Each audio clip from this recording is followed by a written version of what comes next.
that you provided each time that call came.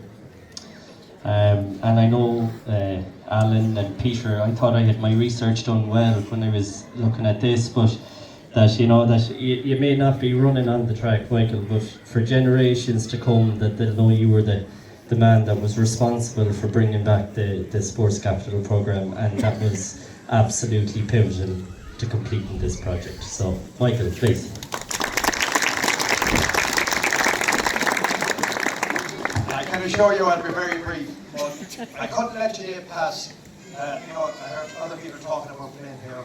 I lived up just behind the pitch, and I used to say to Anne every Sunday, don't put out the clothes, because every Sunday on the floor, which was not the clothes, because every week in the main news would be a photograph of the football teams, and we'd always see the line of clothes. So I had to stop putting out the clothes on the Sunday. But I want to say to the three, and I call them the three musketeers, and I want to say to Lisa in particular, when we came into my clinic, I think it was 2016, and Lisa, you said, I'm going to raise so much, but you have to deliver the sports capital for me. And I tell you one thing, I got afraid. And I really got afraid, and I said, I better get this done. Because I knew she was going to honour her part and the wonderful committee. And I'd like, if you give all the committee a big round of applause for all the work that they've done in this country.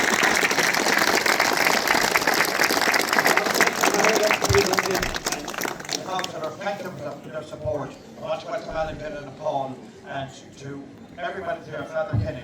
But the people that are not with us today, and I know Sean Langan and Tommy Hanley over the years that I see over here, and I think we couldn't let today go without actually giving them a mention, because I was involved lots of on behind the scenes to get this up and running in the early days. I was chairman of the club at one time, Westport United, and it's great to see these facilities. And Ciara Keogh spoke about the youth of today. But Ciara, they never had as much facilities, they never had as much to do, and I don't know, sometimes they seem to be very unhappy, I don't know for what reason. We came down here, and as Peter said, we couldn't talk out the back of the nursery, we'd have to talk out the back here. When we watch it, there'd be no one passing to see us talking out. Now they have free runs and free this and free that. We have wonderful facilities. We have it in the tennis, the soccer, the Gaelic, the rugby. There's no excuse for young people not to be happy, and they should be happy, because these are wonderful facilities. And I want to say to the young people today, we have many that has all represented the county, the province, the country, and I can tell you from these facilities today, and Lisa and her team will have many more internationals, and I'm looking forward to the day that we'll come back here with someone from Westport with an Olympic medal that started in this club. So, thank you everybody involved. Welcome. Now, I heard Peter was talking about the strength. I stand lovely burgers, and I don't want to be holding any honour. So Joe Butler, Joe and I, over the years, and everybody talked about the sports capital. I could tell a few stories about that, and I could tell you a few stories about Leo, but I won't. I'm going to save that for my book. It's going to be a bestseller, because I'm going to tell the truth. If I do that, I'll be in trouble. But all I say is, in 2011, there was no money in the country. We had the Troika, the sports capital had been closed for 10 to 12 years.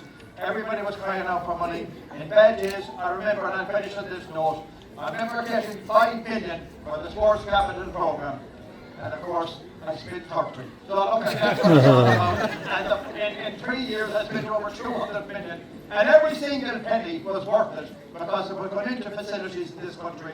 And in this country, it's great to get the youth involved in sport. And again, to Lisa and to everybody involved, and to the voluntary sector in this community, I want to say thank you for the work that you do in sporting organisations, in community organisations, and in every organisation.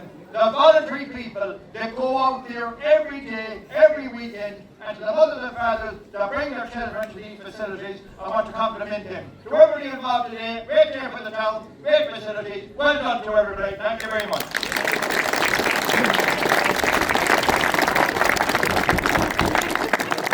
Thanks, Michael. The speeches, the development committee that has put this together, but just to acknowledge, that yes, there's myself, Lisa and Mairead, but we also had plenty of expertise there with Pat Staunton, Cormac Langan, Tom McLaughlin and Brian Byrne. So look, we all put the shoulder to wheel to turn out the best product that we could, and I think you'll all find it turned out pretty well.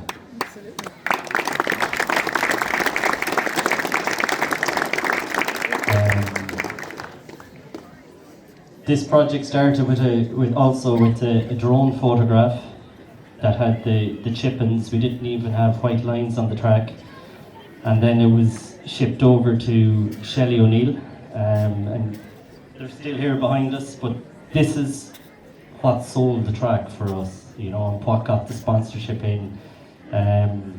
Really professional artwork that was on every road entering into Westport.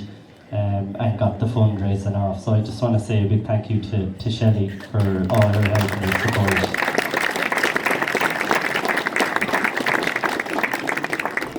I'd also like to give a mention to Westport Tidy Towns. So as you can imagine, there's plenty of greenery around the track, but they've been down with us tidying the place for today, and again, look, it looks pristine. So thanks very much to the Tidy Towns, the Westport Athletics Club.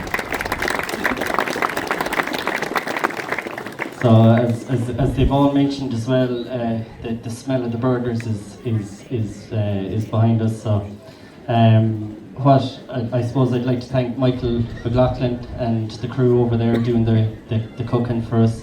And also we have 5 barbecues that were borrowed, so thanks to the people that put those forward.